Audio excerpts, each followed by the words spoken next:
The persistence and peril of misinformation.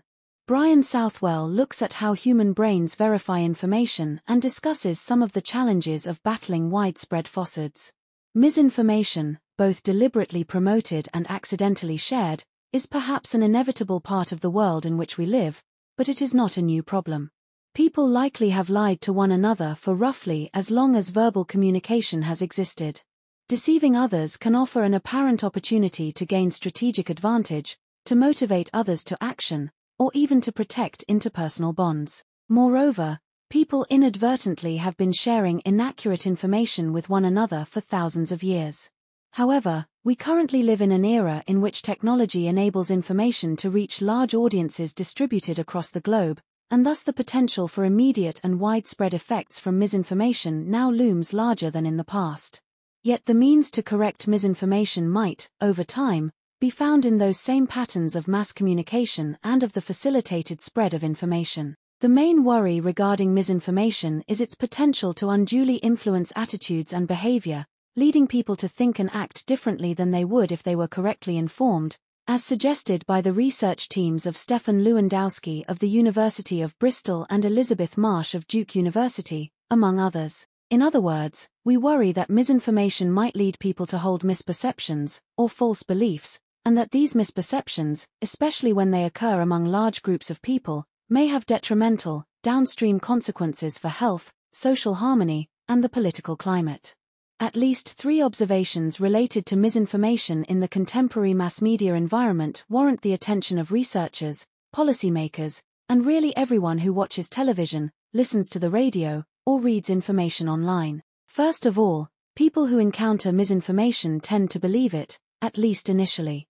Secondly, electronic and print media often do not block many types of misinformation before it appears in content available to large audiences. Thirdly, countering misinformation once it has enjoyed wide exposure can be a resource-intensive effort. Knowing what happens when people initially encounter misinformation holds tremendous importance for estimating the potential for subsequent problems. Although it is fairly routine for individuals to come across information that is false, the question of exactly how or and when we mentally label information as true or false has garnered philosophical debate. The dilemma is neatly summarized by a contrast between how the 17th-century philosophers René Descartes and Baruch Spinoza described human information engagement, with conflicting predictions that only recently have been empirically tested in robust ways. Descartes argued that a person only accepts or rejects information after considering its truth or falsehood.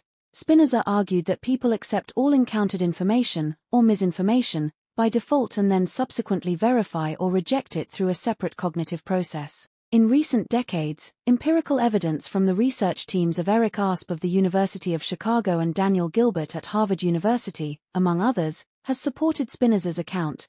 People appear to encode all new information as if it were true, even if only momentarily, and later tag the information as being either true or false, a pattern that seems consistent with the observation that mental resources for skepticism physically reside in a different part of the brain than the resources used in perceiving and encoding. What about our second observation that misinformation often can appear in electronic or print media without being preemptively blocked?